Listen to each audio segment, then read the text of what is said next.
กับสำบายดีพ่อแม่พี่น้องFCทุกคนทุกท่านพี่น้องพบพ่อกันยามเช้าๆหลังจากฝนตกเมื่อคืนเมื่อวานนี่เนาะเมื่อคืนนี่ก็ไปหาไต่กบไต่เขียดกับพอไก่น้อยแล้วก็พอน้องเทนเคยหลาไปเมื่อคืนนี่พี่น้องได้พอป่นเพราะว่ามันแหเนาะมันได้อยู่แต่มันแหมันกระโดดลงน้ำมืดมาแม่เพิ่นกับยามมื้อเช้าแม่เพิ่นกับป่นต้มป่นเฮาก็สิเก็บผักจากสวนเท่านี้แหละไปกินกับผักกระโดดน้ำพี่น้องผักขะเมกผักกระโดน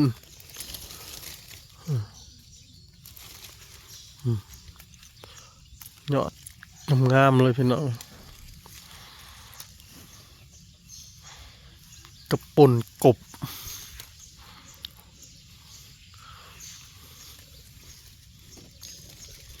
ยอดกระถินผักกะเมกพี่น้อง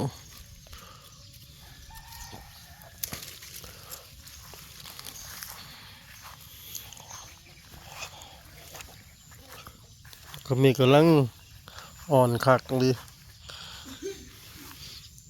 กระป่นเนาะเข้ากันคักด้วยพี่น้อง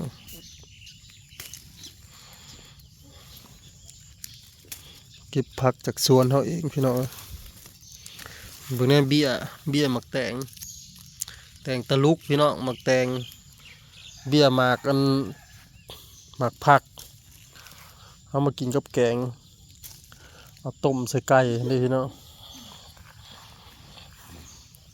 วันนี้ลูกสาวกับแม่ก็สิไปปุ่นต่อพี่น้องไปงานนั้นประตวนไปดำหน้าพุ่นละซอยกันจนแล้วพุ่นละพี่น้องบ่แล้วก็คือสิบ่ได้หยุดเนาะผู้เจ้าผู้แล้วนี่ก็ได้ที่เขาที่เรา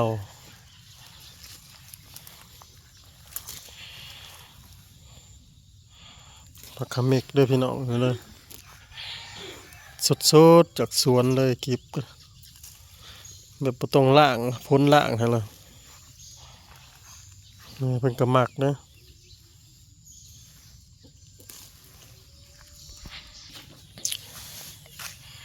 ต้นดอกไม้แม่ดีแท็กมีแต่ดอกเงินไปใต้อยู่ภูพี่น้องไปใต้กบน่ะอยู่หน้าแม่นองดำหน้าเจ๊ดำแล้วก็ความมาหน้าอันเขาแม่นองเทนในพักสไลด์ก็ได้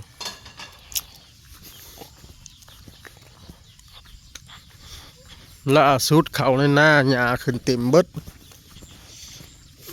ถ้าฝนบ่แห้งนี่ว่าหญ้าขนาดนั้นพวกนี้มักซิดาก็เป็นหมากแล้วนี่เป็นหมากเป็นดอกกดโพนอยู่อันนี้ฮะมาปลูกใหม่นี่ก็ต้นผักขะเมกเด้อพี่น้อง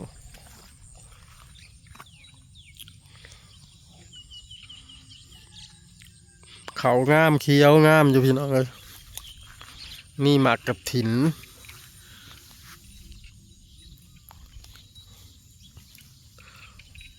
กับปนกบ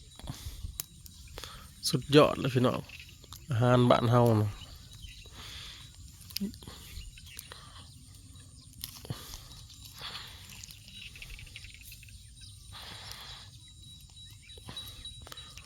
ต้นต่ำนะงัวกินมดพี่น้อง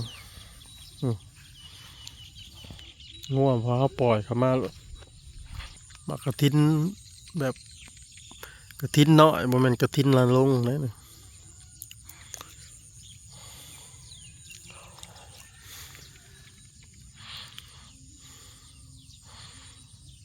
ผู้ยังดำก็ดำจะได้พี่น้อง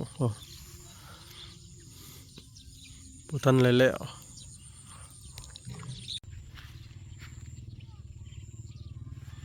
เก็บผักขะแยงพี่น้องมาใส่ต้มกบหอมเมื่อแน่เนี่ยพี่น้องปลูกวงนึ่งนี่เอา เบียนอยู่ในแคมเหล้านะมาเน็บประกำงามหนึ่งใหญ่ไว้อะไรนี่ก็ลามเครือไปเลยเด้อันนั้นเด้อันพักกันยังเกาะใส่แกงหน่อไม้นะอย่านางกันเด้พี่น้อง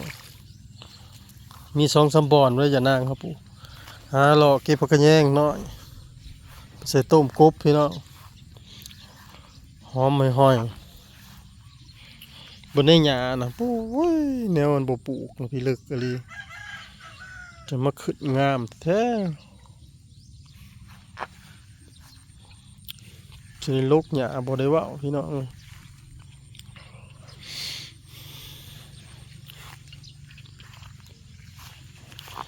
คอยมีผักกระแยงเนาะพี่น้องผักกระแยงยังบ่ได้ทันได้ใหญ่ถ้าได้หลาซ้ำยังน้อย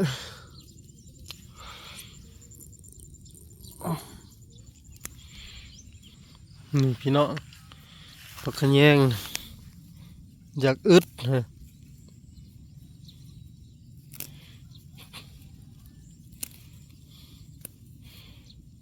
ผักกระแยงน้อยแกงหน่อไม้เนาะ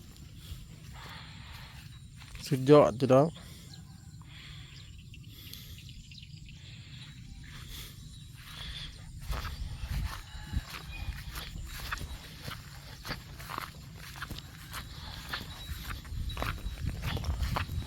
โอ้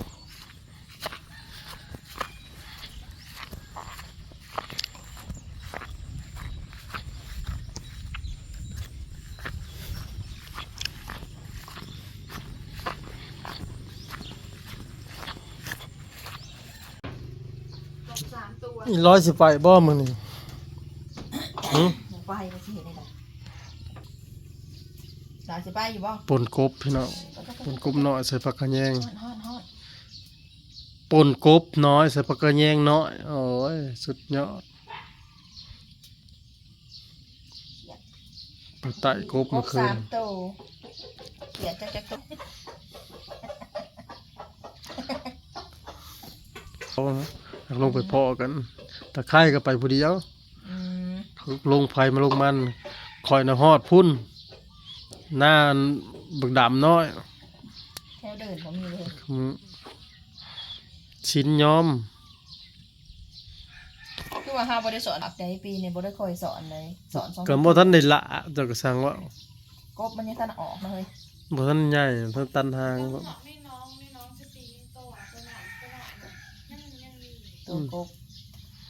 อืมกบน้อยแซ่บแต่ปนใส่หน่อไม้สมเนาะ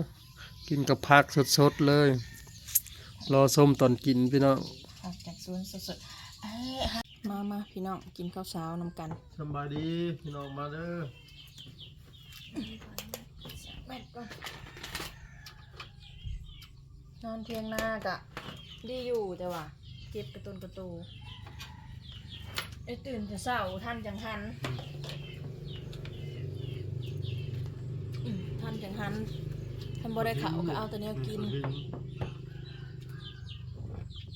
จะให้ดูนี่ป่นกบน้อยจำเจียวพริกขาวมาเด้อท่านผู้เบิ่งผักจากสวนสด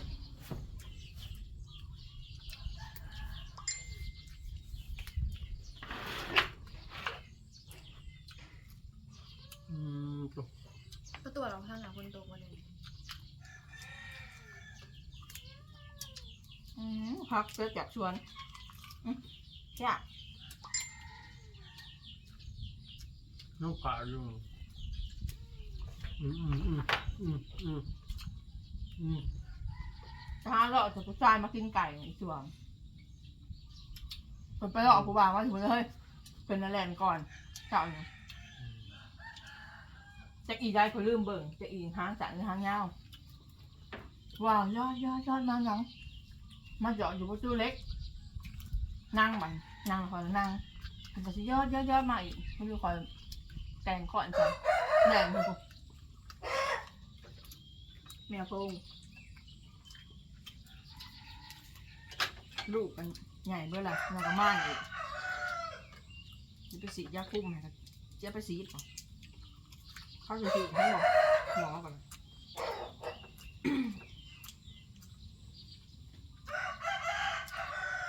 บนก้มหน่อยใส่น้ำมันส่ง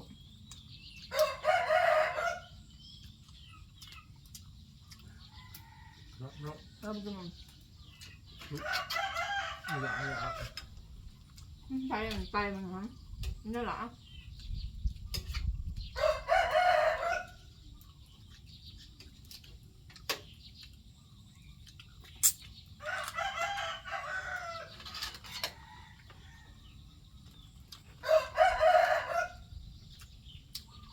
กินจะเสาแล้วมึง ครั้งแรกเลยพี่น้องในรอบปีปนกลมน้อยครับปีนี้เขาก็ได้กินบ่ทันได้เผ็ดเบ็ดซ้ำเฮ็ดฮอดย่ามใส่เบ็ดเด้อ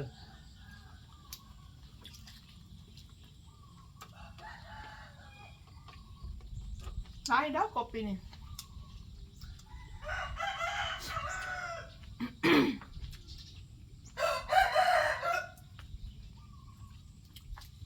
เราไปให้สอนหัวลายเสือให้กระจองทำเสือคนตกใจแล้วหนังไปได้แห้ง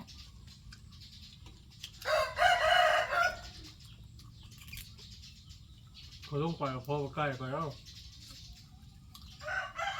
ลงไปเป็น2 ทุก เขาก็ลงไปไปกับบ่นกไปย่างออกจากหัว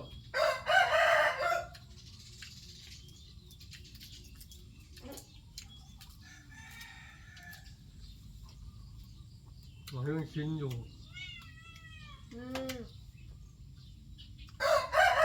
ต้องคุกคาม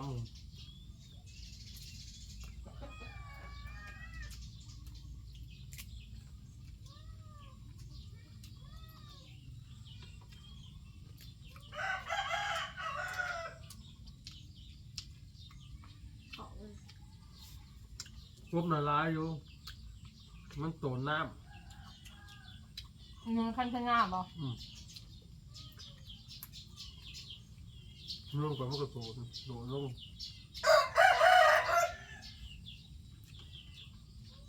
กระโดดลงน้ำมั้ง จะยุ่งกับกระโดน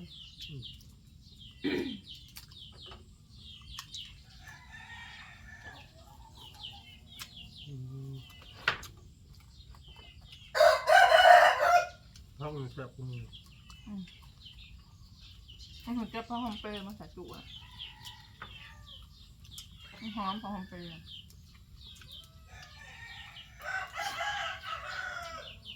มันบอกกินดอกมันไม่ยัง ก็น้ำต้มมันก็มันก็ค่ะ ไม่กินไปยังเนี่ย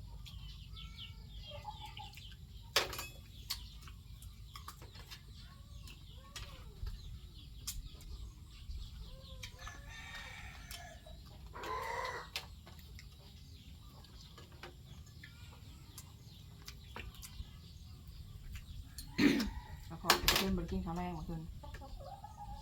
อ่ะบริกินยาคนนะธรรมดากินตำมาม่าอ่ะ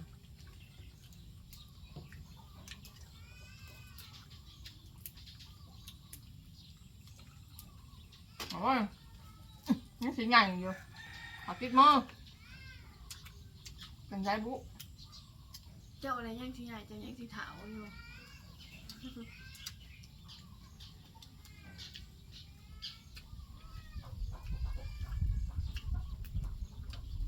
กินยัง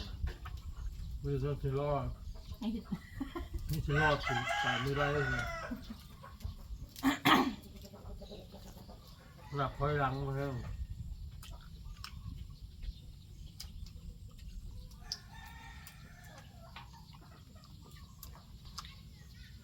กระติกได้นะเนาะพี่เนาะ มันหงสับ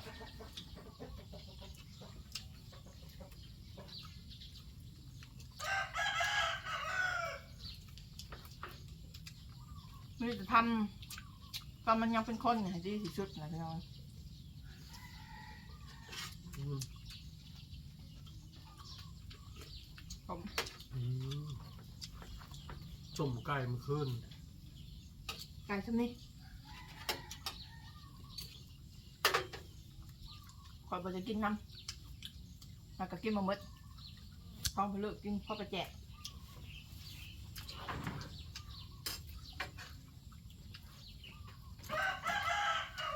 ครับ อ่ะยาอะไร เฮ้ยได้สิตุสิพี่กินข้าวน้อยเดียว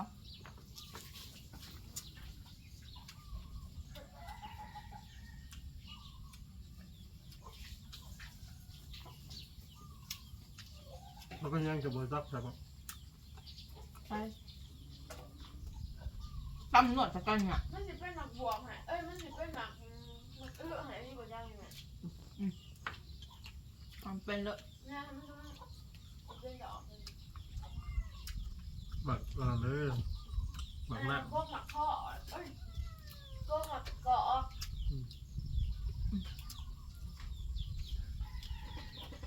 หมักหน้านะคือบอกเขาไปเก็บเอาบาท ยะฟองงอกก่อนว่าเอา อีบอกกับบอกเขาไปตอนเอาแน่ เมื่ออยู่กับบอกไปเอา เจ็บเมื่อป่าเลยล่า ไม่ไปแบบเอามาให้ประตรวจอยู่ เมื่อเขาใช่ปะ ฮัลโหลฮัลโหล หอมตัวเองหน่อย ล่าไปเนาะ ห้าก็ได้แปดเลย บอกทางคืมนาสบายดี